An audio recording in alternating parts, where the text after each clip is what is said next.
তো এই জন্য যাকাতের মাধ্যমে মানুষের মাল বাড়ে। এর উদাহরণ দিয়েছিলাম যে মালের মধ্যে বারাকা হবে, মালে মুসিবত আসবে না, এবং যে মালটা যাকাত দেওয়া হয় এই মালের, এটা হলো মালের ময়লা। এটা কি? মালের ময়লা। যাকাতের যেটা সেটা মালের ময়লা। আল্লাহ রাব্বুল আলামিনের হাবিব তিরমিজি শরীফের হাদিসে বলেছেন যে আল্লাহ তাআলার পক্ষ থেকে যে সমস্ত গজব, আসমানি গজব আসে, এই সমস্ত গজবগুলো আসার অনেকগুলো কারণ নবীজি তিরমিজির হাদিসে বলেছেন, 14টা কারণ বলেছেন। এর মধ্যে একটা হলো যে মানুষ যখন গনিমতের মালকে নিজের মাল মনে করবে এবং যাকাতু মাগরামা, এবং যাকাতটাকে জরিমানা মনে করবে, যাকাত দেওয়াটা বিরক্তিকর মনে করবে, অথচ যাকাত দেওয়াটা ছিল তার জন্য সৌভাগ্যের কারণ। আমরা গত সপ্তাহে বলেছিলাম পৃথিবীতে 3টা অর্থনীতি ব্যবস্থা চলতেছে। কয়টা? 3টা। 1 নম্বর পুঁজিবাদী অর্থনীতি, 2 নম্বর সমাজনীতি অর্থনীতি, 3 নম্বর ইসলামিক অর্থনীতি। পুঁজিবাদী যেটা, সেটা আমাদের সমাজের জন্য কোনো কল্যাণ কোনো কিছু করে না। যেটা আমি বড়, আমি যেমনি আয় করি ব্যয় করি, আমাকে কেউ জিজ্ঞাসা করতে পারবে না। যারা বড় লোক টাকা দিয়ে বড় লোক হইতেছে, যারা গরিব তারা গরিব হয়ে থাকতেছে, এটা হলো পুঁজিবাদীর কারণ। আর সমাজ যেটা আমরা দেখি, ব্যাংকের লেনদেন হতে পারে, বা বিভিন্ন জায়গায় দেখবেন আপনারা লোন উঠায় বা এরকম সুদের কারবারি করে, সবগুলো সমাজনীতির মধ্যে পড়ে। আর একটা হলো ইসলামিক নীতি। ইসলামিক অর্থনীতি এমন একটা অর্থনীতি, ইসলাম বলে যে আপনি নির্ধারিত একটা সময় সুযোগ আছে, এই পর্যন্ত আপনি টাকা উপার্জন করতে পারবেন, নিজে ব্যবহার করতে পারবেন। এর বাইরে গেলেই আপনার এই মাল থেকে একটা অংশ আরেকজনকে মালিক বানিয়ে দিতে হবে। গত সপ্তাহ বলেছিলাম যে সেটা হলো একজন মানুষের, একজন মহিলার জন্য সর্বোচ্চ 7.5 ভরি পর্যন্ত তার জন্য অনুমতি আছে। 7.5 ভরি হয়ে গেলে এবং এরপর যতটুকু আসবে তার জন্য অন্যকে এর 40 ভাগের 1 ভাগ কি করতে হবে? মালিক বানিয়ে দিতে হবে। দান না, কি বলছি? মালিক। আমরা মনে করি যে যাকাত দাও, এটা আমি দান করতেছি, আমার অনুগ্রহ। না না, এটা আল্লাহর পক্ষ থেকে একটা আদেশ, এটা বিধান, এটা দান নয়। মুহতারাম হাজিরিন, এই যাকাতগুলো সমাজের মধ্যে না দেওয়ার কারণে, আমাদের সমাজে ইসলামিক অর্থনৈতিক ব্যবস্থা চালু না হওয়ার কারণে বড়লোক আরো বড়লোক হচ্ছে, আর গরিব আরো গরিব হচ্ছে, এবং মানুষের ভিতরে অর্থাভাব, এই সমস্ত জিনিসগুলো বেশি প্রভাব ফেলছে আমাদের ভিতরে। একজন মানুষ যখন, কথার কথা আমরা যারা প্রবাসে আসছি, ইল্লা মাশাআল্লাহ, আকসার খেয়াল করতে হবে যে তাদেরকে এই সুদে লেনদেন করে এই প্রবাসে আসতে হয়। কারণ কর্জে হাসানা নাই, যাকাতের লেনদেন নাই, যার কারণে মানুষ গরিব যে অবস্থায় থাকে, গরিব অবস্থায় থাকে এবং সে সুদের লেনদেন করতে বাধ্য হয়। এটা সমাজের একটা কুপ্রভাব সমাজের মধ্যে পড়ছে। আল্লাহ আমাদের সমাজকে এই কুপ্রভাব থেকে হেফাজত করে, বলেন আমিন। মুহতারাম হাজিরিন, যাকাত যদি কোনো ব্যক্তি দেয় তাহলে আল্লাহ তাআলা সমাজের মধ্যে শান্তি শৃঙ্খলা এবং সবাই এক পর্যায়ে থাকতে পারে। সেটা যাকাতের মাধ্যমে হতে পারে, অর্থনৈতিক ব্যবস্থা যেটা। কিন্তু এই যাকাত যদি আদায় না করে তাহলে কি? 1 নম্বর হলো যাকাত আদায় না করলে আসমানি গজব আসে।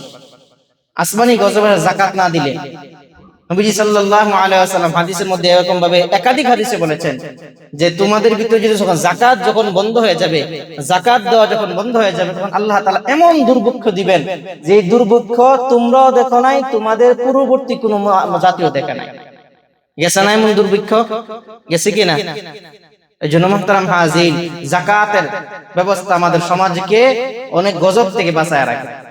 2 নম্বর, যাকাত যদি দেওয়া হয় তো যাকাত দেওয়ার মাধ্যমে আল্লাহ রাব্বুল আলামিনের পক্ষ থেকে রহমত আসে। আর যে যাকাত দিবে না, আল্লাহ তাআলা দুনিয়াতে লাঞ্ছিত করবেন, পরকালে তাদের জন্য লাঞ্ছিত অবস্থা আছে। মুহতারাম হাজিরিন, আল্লাহ রাব্বুল আলামিন কোন ব্যক্তি যদি যাকাত না দেয়, মানুষকে দান না করে, আল্লাহ রাব্বুল আলামিন তার হাবিবকে বারবার বলেছেন, নবী আপনি দান করুন। হাদিস আমি বলেছি, নবীজি সাল্লাল্লাহু আলাইহি ওয়াসাল্লাম যতবার রমজান মাসে নবীজির কাছে জিবরাইল আসতো, নবীজির কাছে যতবার জিবরাইল আসতো ততবারই বলতো, নবী আপনি দান করেন, আপনি দান করেন। এমনকি বেলাল রাদিয়াল্লাহু তাআলা আনহু, মুসলমানদের মধ্যে সবচেয়ে গরীব ব্যক্তি ছিলেন বেলাল। বেলালকে আল্লাহর হাবিব সাল্লাল্লাহু আলাইহি ওয়াসাল্লাম বলেন, বেলাল আনফিক ইয়া বেলাল, বেলাল তুমি আল্লাহর রাস্তায় দান করো। কেন দান করবা জানোনি? বলে বেলাল তুমি তো গরিব, আল্লাহ জানেন তুমি গরিব। এরপর যখন তুমি অন্যকে দান করবা আল্লাহ রাব্বুল আলামিন খুশি হয়ে যাবেন, আল্লাহ রাব্বুল আলামিন তোমার সম্মান বাড়ায়া দিবেন, তোমার ইজ্জত বাড়ায়া দিবেন। আল্লাহ তাআলা তোমাকে সম্মানের অধিকারী বানাইয়া তোমাকে সম্পদশালী করে দিবেন। বলেন সুবহানাল্লাহ। মানুষকে দান করলে কখনো কমে না। আল্লাহ রাব্বুল আলামিন কোরআনে কারীমের মধ্যে বলেন, মা ইনদাকুম ইয়ানফাদু ওয়া মা ইনদাল্লাহি বাক। আল্লাহ রাব্বুল আলামিন বলেন, মা ইনদাকুম ইয়ানফাদু, তোমাদের নিকট যে জিনিসটা আছে, যে সম্পদটা আছে, এটা হলো ধ্বংস করবে হবে। আপনারা একটু বলেন না, আমরা যে সম্পদ অর্জন করেছি সেই সম্পদকে আমরা কবর নিতে পারবো নি? কেউ পারবেন? একজন বলেন হুজুর পারবেন, আছেন? ওয়ামা ইনদাল্লাহি বাক, আল্লাহ রাব্বুল আলামিন কয় যেটা আল্লাহর রাস্তায় দান করবা সেটা বাকি থেকে যাবে, অর্থাৎ কিয়ামতের ময়দানে আল্লাহ রাব্বুল আলামিন এর বিনিময়ে তোমাকে হতে পারে জান্নাত দান করতে পারে। বলেন সুবহানাল্লাহ। এই জন্য বন্ধু, দান করার মাধ্যমে আল্লাহর গজব থেকে বেঁচে থাকা যায়, দান করার মাধ্যমে রোগ বালাই থেকে মুক্তি পাওয়া যায়। নবীজি সাল্লাল্লাহু আলাইহি ওয়াসাল্লামকে আল্লাহ রাব্বুল আলামিন বলেছেন, নবী আপনি মানুষকে বেশি বেশি দান করবেন।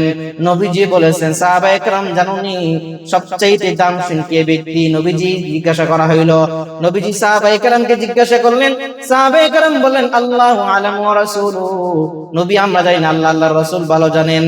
নবী জীবন আল্লাহু আজওয়াদু জুদা, সবচেয়ে বেশি দানশীল হলেন আমার আল্লাহ। আমার আল্লাহ কাউকে দেওয়ার ক্ষেত্রে কখনো কার্পণ্যতা করেন না, আমার আল্লাহ দেওয়ার সময় কখনো চিন্তা করেন না, যা চান তাই আল্লাহ রাব্বুল আলামিন দিয়ে দেয়।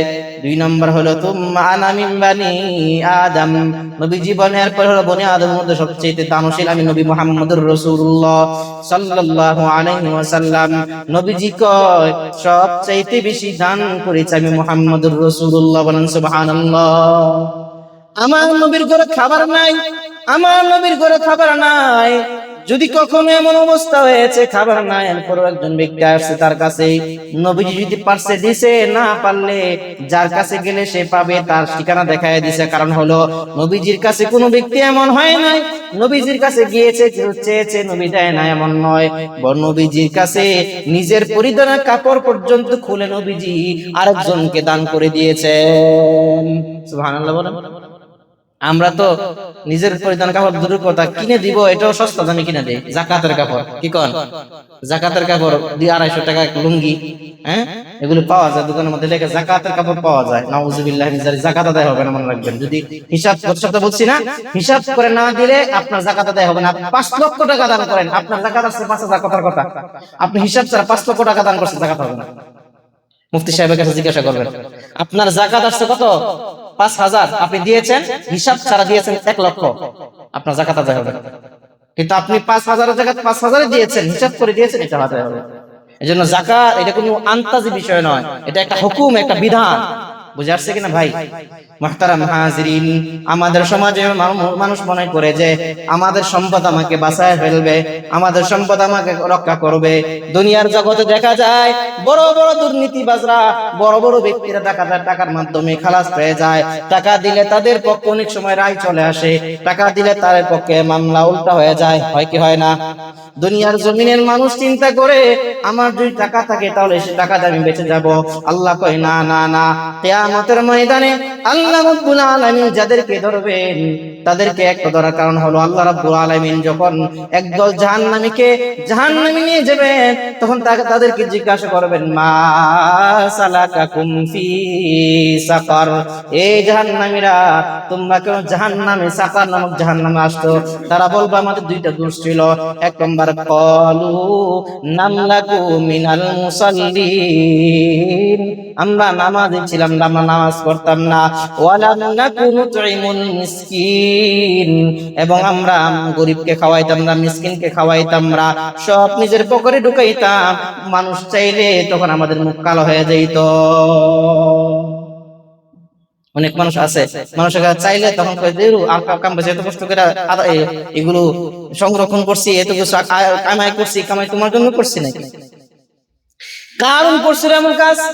কারুনকে যখন মূসা আলাইহিস সালাম বলছে, কারুন এ কারুন আহসিন কামা আহসানাল্লাহু ইলাইক, হে কারুন তুমি আল্লাহর রাস্তায় দান করো, তোমাকে আল্লাহ তাআলা ইহসান করে তোমাকে বড়লোক বানাইছেন, টাকাওয়ালা বানাইছেন। সে ডাক দেয়, না না না, আমাকে তো কেউ বড়লোক বানায় নাই, আমি নিজে বড়লোক হয়েছি। আমি আমার যোগ্যতা বলে, আমি আমার ক্ষমতা বলে, আমি আমার কাজের বলে, আমি আমার কষ্ট করে আমি বড়লোক হয়েছি। আমাদের সমাজে অনেক মানুষ এই কথা কয়, হুজুর জীবনে অনেক কষ্ট করে টাকা উপার্জন করেছি, সুতরাং টাকা খরচ করার ক্ষেত্রে খুব চিন্তা ফিকির করে। আছে না নাই? তাহলে মনে রাখতে হবে বন্ধু, তোমাকে যে আল্লাহ বড়লোক বানাইছেন, আমি সবসময় কথা বলি, সেই আল্লাহ কিন্তু সেই অর্থ কেড়ে নিয়ে যেতে পারেন। এই জন্য কখনই সম্পদে ভরাই দেওয়া যাবে না। মক্কার মধ্যে একজন লোক ছিল যারা সম্পদে ভরাই দেখাইতো। মক্কার মধ্যে একজন বড় ব্যক্তি ছিল, না তার অনেক বড় ব্যক্তি ছিল, শক্তিমান ছিল। কেমন শক্তি? তাফসীর ইবনে কাসিরের মধ্যে আসছে, জালালে হাসিয়ার মধ্যে আসছে, সে যদি একটা গরুর চামড়ার মধ্যে দাঁড়াইতো, গরুর চামড়া গরু জবাই করে, যখন গরুর চামড়া এটা অনেক কি হয়, অনেক কি বলো পিছলা হয়। একজন ব্যক্তি সে যদি এই গরুর চামড়ার উপর দাঁড়াইতো, তাহলে 17 জন লোক মিলেও তার এই চামড়া তার পায়ের নিচে নিতে পারত না। কেমন শক্তিশালী ছিল, কেমন ইস্তেকামতের অধিকারী ছিল। এই ব্যক্তিকে নবীজি সাল্লাল্লাহু আলাইহি ওয়াসাল্লাম দাওয়াত দিয়েছে। তো সূরা মুদ্দাসসির আয়াত নাযিল হয়েছে। সেটা কি? আল্লাহ তাআলা কোরআন শরীফ বলছেন যে আলাইহা 19, জাহান্নামকে প্রদক্ষিণ, জাহান্নামকে আযাব দেখবার জন্য 19 জন ফেরেশতা আছে, আল্লাহ কোরআন শরীফ বলছেন। এখন ওই বড়লোক কয় কি, আবু জাহিল্লা নবী সাল্লাল্লাহু আলাইহি ওয়াসাল্লামের এই আয়াত শুনে তার কাছে গিয়ে বলতেছে, এই শুনছো মুহাম্মদ সাল্লাল্লাহু আলাইহি ওয়াসাল্লামের উপর কোরআনের আয়াত নাযিল হয়েছে। কি আয়াত নাযিল হয়েছে? বলে জাহান্নামের আযাবকে দেখভাল করার জন্য নাকি 19 জন ফেরেশতা আছে। কি আয়াত নাযিল হয়েছে? বলে আলাইহা 19 জন ফেরেশতা এখানে আছে। তখন ওই ব্যক্তি ডাক দেয়, ঠিক আছে সমস্যা নাই, আমার টাকা আছে, পয়সা সহজ, কোনো সমস্যা নাই, আমি একলাই 17 জনের আমি শক্তি রাখি। কারণ আমি যদি একটা চামড়ার মধ্যে দাঁড়াই, তাহলে 17 জন ব্যক্তি চামড়া নিতে পারে না, চামড়া ছিঁড়ে যায়। আমি যদি 17 জন মানুষ আমার সাথে হামলা করতে আসে, আমি 17 জন মানুষকে ধ্বংস করে দিতে পারি।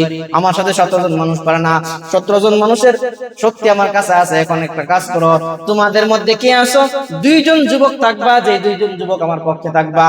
যদি কিয়ামতের ময়দানে ওই ফেরেশতারা তোমাদের আমার বিরুদ্ধে আসেন, আয়েশা যদি আমার বিরুদ্ধে লেগে যায়, তাহলে তোমাদেরকে আমরা সামনে আগায় দিব।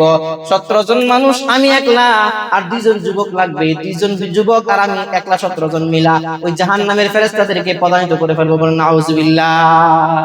জাহান্নামের ফেরেশতার সাথে আমরা কুস্তি করব, এরা জান্নাতের ফেরেশতাকে পরাজিত করে ফেলবো, আমরা জাহান্নাম থেকে বেঁচে যাব। নাউজুবিল্লাহ বলবেন না? আল্লাহ রাব্বুল আলামিন কয়, নাফরমান, তুমি মনে করেছো তোমাকে এই জাহান্নামের ফেরেশতারা, তোমাকে জাহান্নামের ফেরেশতা তোমরা টাকা দিয়ে পয়সা দিয়া তোমাদের সম্পদে ভরাই দিয়া তোমরা জাহান্নামের আগুন থেকে বাঁচতে পারবে না। না না, আলাইহা 19, আল্লাহ রাব্বুল আলামিন বলেছেন যদিও এখানে 19 জন ফেরেশতা আছে, এর ভিতরে অনেক ফেরেশতা থাকবে, এবং একজন ফেরেশতার এত শক্তি আল্লাহ রাব্বুল আলামিন দান করছেন, সমস্ত পৃথিবীর মানুষ যদি একজন ফেরেশতার সাথে লড়াই করে, একজন ফেরেশতার একটা হাতের সাথে মানুষ পারবে না। বলেন সুবহানাল্লাহ। ফেরেশতাদের শক্তি নিয়ে একটা ছোট্ট একটা হাদিস আপনাদের সামনে বলতে মন চাইতেছে। সেটা হলো হযরত লূত আলা নবিয়িনা ওয়া আলাইহিস সালাতু ওয়াস সালামের জামানায়, যখন লূত আলাইহিস সালাতু ওয়াস সালামের উম্মত খুব বেশি গুনাহ করতেছিল, ওই গুনাহগার উম্মতদেরকে ধ্বংস করার জন্য আল্লাহ রাব্বুল আলামিন কয়েকজন ফেরেশতা, কোন কোন বর্ণনা 4 জন নাম আসছে, 4 জন ফেরেশতা আসছেন, জিবরাইল, মিকাইল, ইসরাফিল আর ইসমাঈল। ইসমাঈল ফেরেশতা ছিল প্রথম আসমানের দারোয়ান। ইসমাঈল ফেরেশতা ওনার নাম। উনি খুবই সুন্দর ছিলেন, উনি মানুষ রূপে হয়ে আসছেন এবং খুব সুন্দর অবয়বে দুনিয়াতে আসছেন। আসার পরে ওই জামানার যে সমস্ত পাপীগুলো ছিল, এরা পুরুষে বিভিন্ন অপকর্ম করতো, এরা এরকম বদগুণ ছিল। এই জন্য এখন যখন এই 4 জন ফেরেশতা আসছে লূত আলাইহিস সালামের বাড়িতে, এর মধ্যে ইসমাঈল ফেরেশতা যিনি অনেক সুন্দর ছিল। এখন লূত আলাইহিস সালামের বিবি যে সে ছিল গুপ্তচর, এই গুপ্তচরকে বের হয়ে গেছে, দেখো আমাদের বাড়িতে 4 জন ব্যক্তি আসছে, এর মধ্যে একজন ব্যক্তি খুবই সুন্দর, তোমরা যদি চাও তাকে ব্যবহার করতে পারো।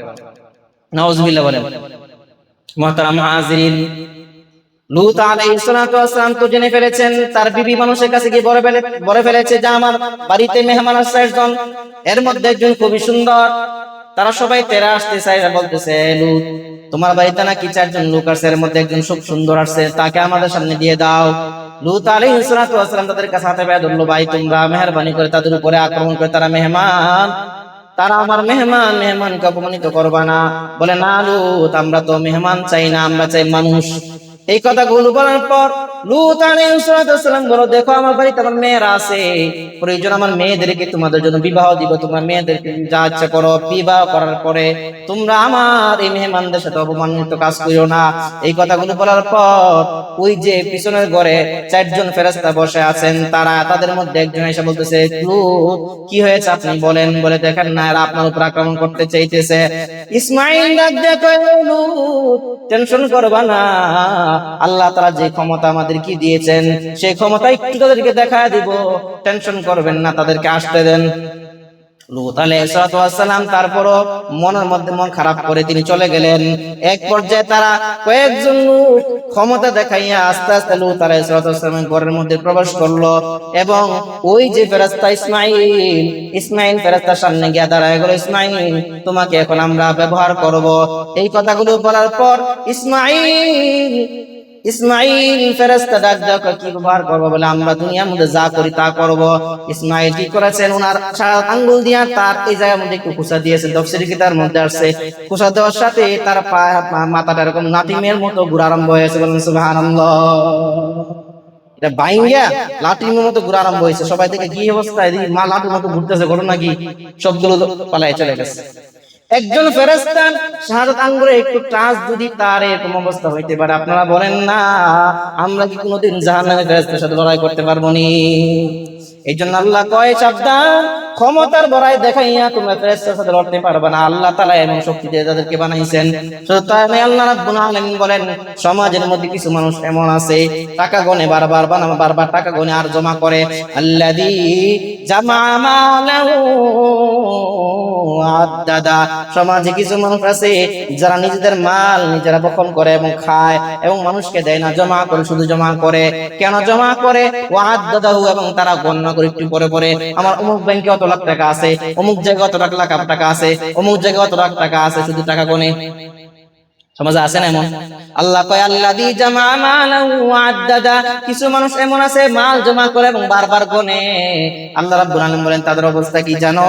তারা মনে করে, আল্লাহ বলেন তারা মনে করে, ইয়াহসাবু আন্না মালাহু আখলাদা।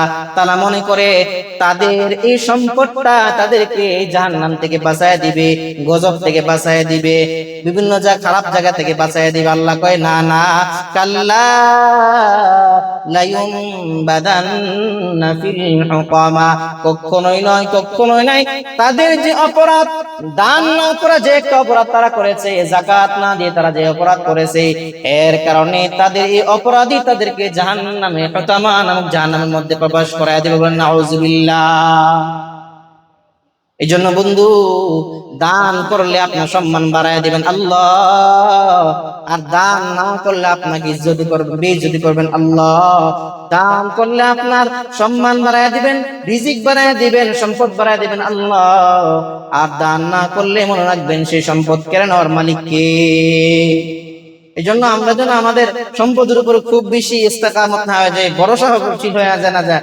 আমার সম্পদ আছে, আমার দোকান আছে, আমার মার্কেট আছে, আমার এই আছে, সেই আছে, বিজনেস আছে, আমার বিজনেস আমাকে বাঁচাই দিবে না। সমাজে বহু মানুষ দেখা যায় বিজনেস এক সময় চলে আসতে এমন অবস্থা হয়েছে, এখন খানা পায় না, রাস্তায় কাজ করে, রাস্তায় ঘোরাফেরা করা। এই জন্য বন্ধু, আমরা যেন কোনো কিছু সম্পদের উপরে ভরসা করে নিজের ঈমান আমল নষ্ট না করে আল্লাহ হেফাজত করে, বলেন আমিন। এরপর রব্বুল আলামিন কয়, এরপরও যে সমস্ত জালেমগুলো দুনিয়ার জমিনে যাকাত না দিবে, তাদের জন্য আল্লাহ রাব্বুল আলামিন স্পেশাল একটা কোরআন আয়াত নাযিল করেছেন। একটা আয়াত আল্লাহ রাব্বুল আলামিন কয়, যে সমস্ত জালেমগুলো দুনিয়ার জমিনে যাকাত আদায় না করবে, ওয়াল্লাযীনা ইয়াকনিজুনা আয-যাহাবা ওয়াল ফিদ্দাতা ওয়া লা ইউনফিকুনা ফি সাবিলিল্লাহ। যে সমস্ত ব্যক্তিরা ওয়াল্লাযীনা ইয়াকনিজুনা আয-যাহাবা, যারা স্বর্ণ যারা জমা করবে, অর্থাৎ তারা মানে অনেক মানুষ আছে জমা করে, এমন কেমন সিন্ধুক বইরা জমা করে, সিন্ধুকের মধ্যে রেখে দেয়, ব্যাংকের মধ্যে জমা রাখে।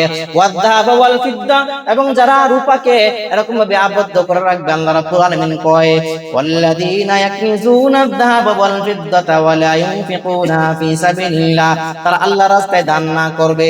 আল্লাহ কয়, ফাবাশশিরহুম বিআযাবিন আলীম, নবী আপনি তাদেরকে জাহান্নামের ভয়ঙ্কর আযাবের সুসংবাদ বলেন নাউযুবিল্লাহ। জাহান্নামের সুসংবাদ হয়, বলেন জাহান্নামের সুসংবাদ না দুঃসংবাদ? আল্লাহ যে বলেন সুসংবাদ, বলে এটা তাফসীরের কিতাবের মধ্যে বলছে আল্লাহ তাআলা তাদেরকে তিরস্কার করে বলছেন যে তাদেরকে জাহান্নামের সুসংবাদ মানে হলো কঠিন আযাব দেওয়া হবে। অনেক সময় মাকে সন্তান বলে না, সন্তান মাকে বলে, বা মা সন্তানকে বলে আজকে বাড়িতে আসিস মজা দেখামু। মজা দেখাবো মানে কি, আদর করবো না মার দিব? আল্লাহ বলছেন মজা আছে, মজার আযাব আছে, সুসংবাদ আছে। আল্লাহ কয় সুসংবাদ মানে হলো ভয়ঙ্কর আযাব। কি আযাব? আল্লাহ বলেন يوم يحمى عليها في نار جهنم فتقوى بها جباههم وجنوبهم وظهورهم هذا ما كنزتم لأنفسكم فذوقوا ما كنتم تكنزون। আল্লাহ কয় ওই দিন তাদেরকে কি শাস্তি দেওয়া হবে? ইয়াউমা ইউহমা আলাইহা ফি নারি জাহান্নাম, তাদেরকে ওই যে মাল সম্পদগুলো আছে, সব মাল সম্পদগুলো আল্লাহ রাব্বুল আলামিন সম্পদগুলোকে মনে রাখবেন, টাকা যেটা আছে সেটাও স্বর্ণ বানাবেন, কারণ আমাদের পৃথিবীর কারেন্সি হলো স্বর্ণ রূপা, এটা হলো কিন্তু মূল কারেন্সি, এর মাধ্যমে সবকিছু হয়। আল্লাহ কয় সব সম্পদ আল্লাহ রাব্বুল আলামিন স্বর্ণতে রূপান্তরিত করবেন, রূপাতে রূপান্তরিত করবেন, রূপান্তরিত করবেন। রূপান্তরিত করার পর আল্লাহ রাব্বুল আলামিন আবার কি করবেন? এই সবগুলোকে জাহান্নামের আগুন দিয়া গরম করাইবেন। গরম করাইয়া আল্লাহ কয় তাদের কপালের মধ্যে আল্লাহ তাআলা সেক দিবেন, তাদের বুকের মধ্যে আল্লাহ সেক দিবেন, তাদের পিঠের মধ্যে আল্লাহ সেক দিয়া বলবেন হাযা মা কানাসতুম লিআনফুসিকুম ফাযুকু মা কুনতুম তাকনিজুন। এই জাহান্নামের জালেমরা, তোমরা দুনিয়ার জমিনে মানুষকে দান না কইরা নিজের ব্যবহার করেছো, এখন সেইগুলো তোমার কপালের মধ্যে দিয়া, তোমার বুকের মধ্যে দিয়া, পিঠের মধ্যে দিয়া এখন তোমাদেরকে শাস্তি দেওয়া হচ্ছে। এখন মজা বুঝো কেমন মজা টাকা জমা করা। নবী সাল্লাল্লাহু আলাইহি ওয়াসাল্লাম বলেন কিয়ামতের ময়দানে, কিয়ামতের ময়দানে আল্লাহ রাব্বুল আলামিন যারা মানুষকে দান করতো না তাদের জন্য একটা সাপ আল্লাহ রাব্বুল আলামিন রেখে দিবেন। সেই সাপটা হলো দুনিয়া সম্পদ। সম্পদ দিয়ে একটা সাপ বানাবেন। সাপটা কেমন হবে? নবীজি বুখারী শরীফে হাদিসে বলেছেন এটার মধ্যে মাথার মধ্যে চুল থাকবে, মাথাটা কেমন যেন হয়ে থাকবে, অর্থাৎ এই যে চামড়া চামড়া থাকবে না, চামড়াহীন থাকবে, দেখলে ভয়ঙ্কর দেখা যাবে। হাদিসের মধ্যে আসছে কেন? ব্যাখ্যাকাররা বলেন এই জন্য যে এটার এত বিষ থাকবে, এই বিষের কারণে শরীরের চামড়াগুলো খসে পড়ে গিয়েছে, তো বিষ থাকবে। ওই সাপটাকে তার কপালের মধ্যে পেঁচায় দেওয়া হবে, আর তাকে বলা হবে ওই কপালের মধ্যে তোমরা দংশন করো, আর বলো আমি তোমার আনামালুকা না কানজুকা, আমি তোমার মাল, আমি তোমার সম্পদ, যারা তোমরা গচ্ছিত করে রেখেছিলে, সঞ্চয় করে রেখেছিলে, এটা আমি তোমার সম্পদ। কেন যাকাত দাও নাই? কেন মানুষকে দান করো নাই? এই জন্য এখন তুমি সাপের ভয়ঙ্কর আযাব সহ্য করতে হবে। নাউযুবিল্লাহ। কথা বুঝতেছেন? তাহলে এই ভয়ঙ্কর আযাব থেকে বাঁচার জন্য রাস্তা কি বলেন? যাকাত দেওয়া। বলেন কি? যাকাত দেওয়া। আমরা হিসাব করে করে করে করে যাকাত দিতে হবে। বহু প্রবাসীর, কালকে গত সপ্তাহে বলেছিলাম যে যারা দোকান করে, অধিকাংশ মানুষের দোকানের মধ্যে যাকাত আছে, খবর নেই। মাল আছে, 1000 দিনারের সামান আছে, কিন্তু যাকাত দেয় না। আছে না নাই? এই জন্য যারা দোকানদার ব্যবসায়িক ভাইরা আছে খুব খেয়াল করবেন, ভালো মুফতি আলেমকে দেখে তার সাথে কথা বলে মশওয়ারা করে আপনার উপরে যাকাত আসছে কিনা খেয়াল করে হিসাব করে আর যাকাত দিবেন ইনশাআল্লাহ। রাজি আছেন ইনশাআল্লাহ? মুহতারাম হাজিরিন, আল্লাহ তাআলা আমাদেরকে যাকাত দেওয়ার তৌফিক দিক, বলেন আমিন। 2 নম্বর বিষয় হলো আমাদের সাদাকা, সাদাকাতুল ফিতর। সাদাকাতুল ফিতর খুবই গুরুত্বপূর্ণ একটা আমল। সাদাকাতুল ফিতর নিয়ে 2 মিনিট কথা বলে আরেকটা বিষয় আলোচনা করব, সেটা হলো সাদাকাতুল ফিতর অত্যন্ত গুরুত্বপূর্ণ একটা আমল। কেন দেওয়া হয়? সাদকাতুল ফিতর কেন করা হয়েছে? সাদকাতুল ফিতর করার উদ্দেশ্য হলো যে আমাদের এই রোজার মধ্যে অনেক অপরাধ হয়ে যায়, মিথ্যা বলে ফেলেছি, কিংবা আমার দ্বারা কোনো গুনাহ হয়ে গিয়েছে, এই যে গুনাহগুলো কাফারা হিসেবে সাদকাতুল ফিতর দেওয়া হয়। বুঝে আসছে কিনা? এই সাদকাতুল ফিতর কিভাবে দিতে হয় বিস্তারিত আলোচনা আমরা অন্য সময় করব ইনশাআল্লাহ। সাদকাতুল ফিতর আমরা অবশ্যই দিতে হবে যারা আমরা রোজা রাখি কিংবা রোজা রাখি না। বুঝে আসছে কিনা? আল্লাহ তাআলা আমাদেরকে তৌফিক দান করুক। 3 নম্বর বিষয় যেটা হলো ইতিকাফ। আগামী সোমবার থেকে ইতিকাফ শুরু হবে। গত বছর আমাদের সুলতান ভাই আমাদের মসজিদে বসছিলেন, আমাদের ইতিকাফ বসছিলেন। আলহামদুলিল্লাহ আমাদের পুরো এলাকার জন্য উনি একজন মানে জিম্মাদারি পালন করেছিলেন। সমস্যা হইলো আমরা প্রায় সময় কথা, কালকে আমি এক জায়গায় বলছিলাম যে আমরা আমাদের জীবনে অনেক ইসলামিক মুসলমান, কিন্তু অনেক ছোট ছোট কাজ আমরা করি না। যেমন আমরা অনেকে আছে জীবনে কোনোদিন মসজিদ পরিষ্কার করি না, মসজিদ ঝাড়ু দিই না। আমি বড় মানুষ, আমি টাকাওয়ালা, আমি কেন ঝাড়ু দিই না? ঝাড়ু দিই না, ওই টাকা লোক লোক রাখছি তারা ঝাড়ু দেয়, আমি দিকে চাই থাকি।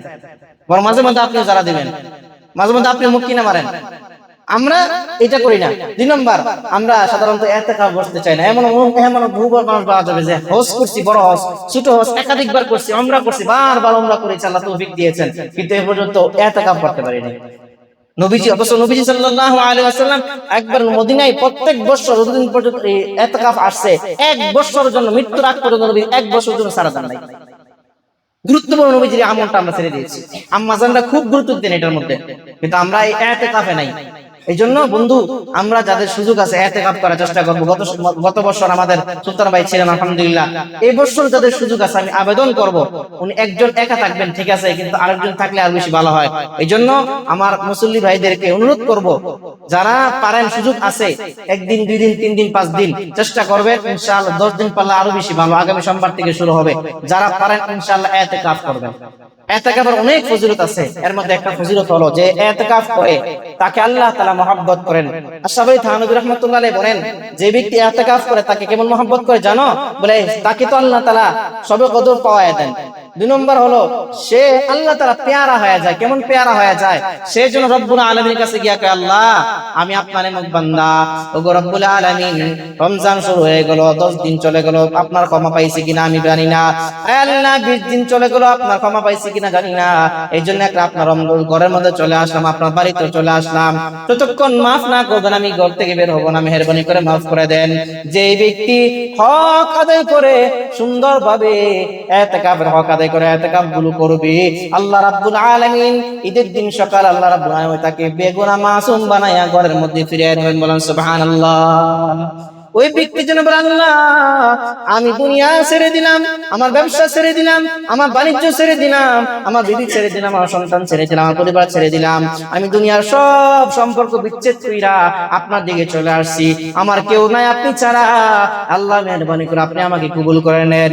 এই কথা যেন বান্দা বলে, আল্লাহ রাব্বুল আলামিন যেন বলেন, বান্দা আমিও তো জানি তুমি দুনিয়ার সব ছেড়ে দিয়েছো আমার জন্য, বান্দা টেনশন করবা না, আমি আল্লাহ তোমাকে রমজানের সব নিয়ামত দিয়ে আমি আল্লাহ তোমাকে বেগুনাহ মাসুম বানায় দিলাম। বলেন সুবহানাল্লাহ।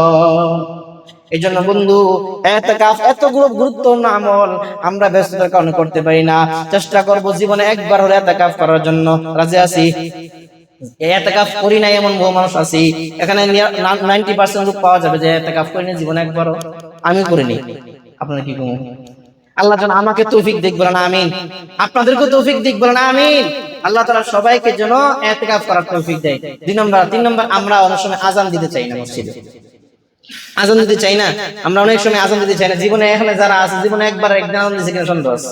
অথচ আযান অনেক গুরুত্বপূর্ণ একটা সওয়াবের কাজ। সাহাবায়ে কেরাম আযান, নবীজি আযান দেন না, সাহাবায়ে কেরাম সবাই আযান দিয়েছেন। অধিকাংশ সাহাবায়ে কেরাম আযান দেওয়ার জন্য পাগল ছিলেন সাহাবায়ে কেরামের মধ্যে। এই জন্য আযান আমরা দেওয়ার চেষ্টা করব। আযান খুবই গুরুত্বপূর্ণ আমল এবং খুবই সওয়াবের আমল।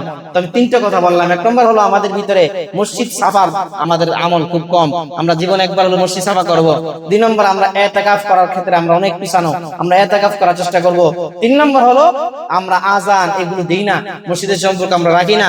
আল্লাহ তাআলা আমাদের সবাইকে 3টা আমল করার তৌফিক দিক, বলেন আমিন। মুহতারাম হাজিরিন, আপনাদের কাছে আরজি রাখলাম, আমাদের সুলতান ভাই বলছে হুজুর ইনশাআল্লাহ আমি বছর থাকবো। আপনাদের মধ্যে কেউ যদি থাকেন, এখনই বলতে হবে এমন না, যদি কেউ থাকেন, সুলতান ভাই আছে, আমাদের ইমাম সাহেব হুজুর আছে, হুজুরের সাথে যোগাযোগ করবেন, বাবার সাথে যোগাযোগ করবেন, ইনশাআল্লাহ আপনাদেরকে